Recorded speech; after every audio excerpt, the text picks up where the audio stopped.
گوشی ایسوس زنفون 11 اولترا رو میشه پایان داستان گوشی‌های پرچمدار کامپکت دونست. متاسفانه بازار و سیاست‌های بازار و همچنین رفتار کاربران در خرید ایسوس رو مجبور کرد که طراحی گوشی‌های پرچمدار خودش رو به سمت مدل‌های اولترا ببره و دیگه خبری از طراحی گوشی‌های پرچمدار به صورت کامپکت مثل زنفون 10 نباشه. سلام دوستای گلم، امیدوارم که عالی باشید. من حمید هستم و به کانال فراتکنولوژی خیلی خوش اومدید. اگر طرفدار برند ایسوس و پرچمدارهای این برند هستین، با بررسی گوشی ایسوس زنفون 11 اولترا فراتکنولوژی همراه باشید تا با جدیدترین پرچمدار این برند آشنا بشیم و بررسی کنیم که آیا زنفون 11 ارزش خرید داره یا نه. بررسی گوشی ایسوس زنفون 11 اولترا از نظر طراحی و کیفیت. ایسوس از شیشه و آلومینیوم تو ساخت این گوشی استفاده کرده. ایسوس در طراحی و ساخت پنل پشتی گوشی از شیشه گوریلا گلاس ویکتوس 2 استفاده کرده که مقاومت خوبی در برابر خش داره. این شیشه از نوع مات و یه سری خطای براق توش به کار رفته و باعث میشه که تو دست گرفتن و دیدن گوشی حس خوبی رو به کاربر انتقال بده. به طور کلی این گوشی از نظر کیفیت ساخت در سطح بالایی قرار میگیره. نمایشگر در پنل جلویی گوشی طراحی تخت داره و اندازه حاشیه در اون فوق‌العاده کمه، به طوری که تونسته 88.9% از فضای پنل جلویی رو به خودش اختصاص بده.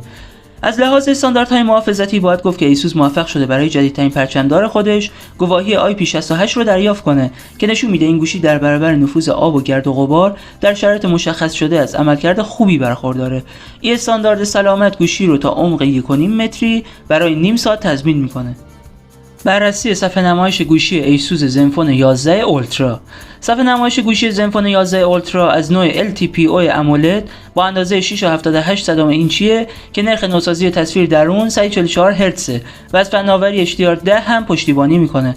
حداکثر روشنایی تو این گوشی 1600 نیته که تو حالت خودکار و فعال بودن قابلیت HDR تا 2500 نیت افزایش پیدا میکنه. بررسی باتری شارژدهی گوشی ایسوس زنفون 11 اولترا. گوشی زنفون 11 اولترا به باتری با ظرفیت 5500 میلی آمپر ساعتی مجهز شده که همین 500 میلی آمپر ساعت ظرفیت بیشتری که نسبت به پرچمدارهای رقبا البته به غیر از آنر داره باعث شده که به راحتی یک روز کامل کاربر رو همراهی کنه و دووم داشته باشه. البته این شرایط در صورت استفاده معمولی از گوشیه، چون استفاده از گوشی در حدود 1 ساعت برای بازی باعث میشه که حدود 13% از شارژ کم بشه. باتری گوشی از شارژ سریع 65 واتی پشتیبانی میکنه و این گوشی در برخی ریژن ها همراه با آداپتور شارژ 65 واتی تو بسته‌بندی عرضه میشه. البته به احتمال زیاد ریژنی که وارد ایران میشه بدون آداپتور شارژره و کاربر باید به صورت جداگانه خرید کنه. به هر حال باتری گوشی با استفاده از شارژر 65 واتی در حدود 50 دقیقه به صورت کامل شارژ میشه. البته که با نیم ساعت شارژ کردن هم میشه میزان شارژ رو به 80% رسوند. این باتری از شارژ وایرلس و شارژ معکوس هم پشتیبانی میکنه تا عملکرد فوق‌العاده خودش رو تکمیل کرده باشه. بررسی عملکرد دوربین‌های گوشی ایسوس زنفون 11 اولترا. لنز اصلی واید 50 مگاپیکسلیه، لنز اولترا واید 13 مگاپیکسلیه و لنز تلفوتو 32 مگاپیکسلی. عملکرد دوربین اصلی. در خصوص عملکرد دوربین اصلی گوشی ایسوس زنفون 11 اولترا باید گفت که عکس‌های ثبت شده با این دوربین که به صورت پیش‌فرض رزولوشن 12 مگاپیکسلی دارن از رنج دینامیکی خوبی برخوردارن. شارپنس در عکس قابل قبوله، اما عملکرد دوربین در ثبت جزئیات جای کار داره. در خصوص شارپنس باید گفت که در بعضی قسمت‌های عکس به حدی زیاده که باعث میشه سوژه حالت برفکی به خودش بگیره و این موضوع بعضی مواقع توی ذوق میزنه.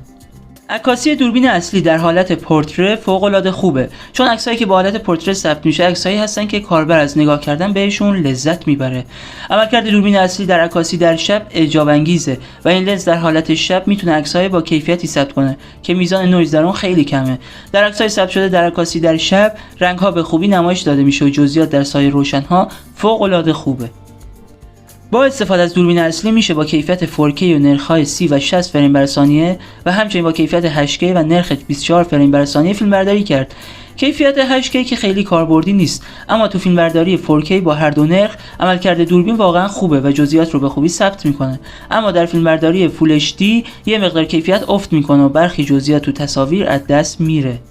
عملکرد دوربین اولترا واید. لنز اولترا واید گوشی ایسوس زنفون 11 اولترا واقعا در حد یک گوشی پرچمدار نیست، چون عملکرد ناامید کننده ای داره. عکسایی که این لنز ثبت میکنه با ارفاق قابل قبولن و از لحاظ رنج داینامیکی میتونستن شرایط بهتری داشته باشن. اگه قصد دارید از این لنز برای عکاسی تو شب استفاده کنید، بهتره که بیخیال این کار بشین، چون لنز اولترا واید کاملا ناامیدتون میکنه. عملکرد دوربین تلفوتو. لنز تلفوتو 32 مگاپیکسلی تو گوشی زنفون 11 اولترا امکان زوم اپتیکال 3 برابری رو فراهم میکنه. عکس‌ها با این لنز به صورت پیش‌فرض 8 مگاپیکسلی هستن. هرچند عکسایی که توسط این لنز ثبت میشه میتونستن در ثبت جزئیات شرایط بهتری داشته باشن، اما به طور کلی و با توجه به اینکه اولین باره که ایسوس تو گوشی‌های زنفون از لنز تلفوتو استفاده میکنه، عملکرد قابل قبولی داره. عملکرد دوربین سلفی. دوربین سلفی گوشی هم یه لنز 32 مگاپیکسلی داره که عملکرد خوب و قابل قبولی از خودش به نمایش میذاره. عکسای ثبت شده با دوربین سلفی جزئیات خیلی خوبی دارن، اما از نظر رنج داینامیکی در بهترین حالت نیستن و میتونستن شرایط بهتری داشته باشن. بررسی گوشی ایسوس زنفون 11 اولترا از نظر سخت افزار. در خصوص عملکرد سخت افزاری گوشی زنفون 11 اولترا باید گفت که ایسوس تو این گوشی از تراشه پرچمدار اسنپ دراگون 8 جن 3 استفاده کرده که در حال حاضر بهترین پردازنده برای گوشی‌های اندرویدی به حساب میاد. این گوشی در دو نسخه با دو کانفیگ متفاوت به بازار عرضه شده: رم 12 و حافظه 256 گیگ و رم 16 و حافظه 512 گیگ. بررسی رابط کاربری و پشتیبانی نرم افزاری. این گوشی با اندروید 14 عرضه شده و امکان انتخاب دو حالت مختلف برای رابط کاربری رو در اختیار کاربر گذاشته. یعنی کاربر میتونه از بین اندروید خام یا اندروید با تم ایسوس یک گزینه رو انتخاب کنه. در هر دو حالت قابلیت‌های زیادی برای شخصی سازی وجود داره و تقریبا میشه گفت که همه المان‌ها رو میشه تغییر داد و به شکل دلخواه تنظیم کرد. بررسی اسپیکر. توی بخش اسپیکر عملکرد گوشی ایسوس زنفون 11 اولترا خارق‌العاده و اعجاب انگیزه. گوشی به اسپیکر استریو مجهز شده که صدای خیلی زیاد و با کیفیت عالی پخش میکنه. در مورد اسپیکر باید گفت که از خیلی از گوشی‌های پرچمدار مثل آیفون 15 پرو مکس هم بهتره. حالا میرسیم به این سوال که آیا گوشی ایسوس زنفون 11 اولترا ارزش خرید داره یا نه؟ این گوشی از متریال با کیفیت ساخته شده، صفحه نمایش خوب، عملکرد باتری خوب، دوربین قابل قبول البته نه در حد پرچمدار و اسپیکر فوق العاده با کیفیت داره، اما ضعف‌هایی مثل طراحی ضعیف از نظر زیبا شناختی و پردازنده بی‌ثبات هم وجود دارن که به راحتی قابل چشم‌پوشی نیستن. به طور کلی گوشی ایسوس زنفون 11 اولترا رو میشه یک گوشی یک رده پایین‌تر از پرچمدار معرفی کرد که میتونه با گوشی‌های مثل آنر ماجیک 6 پرو یا وان پلاس 12 رقابت کنه و مقایسه بشه. در آخر باید گفت که اگر آدمی هستین که دنبال یک پرچمدار خاص به غیر از سامسونگ و آیفون میگردین و به برند ایسوس هم علاقه دارین، این گوشی گزینه خوبی برای خرید محسوب میشه.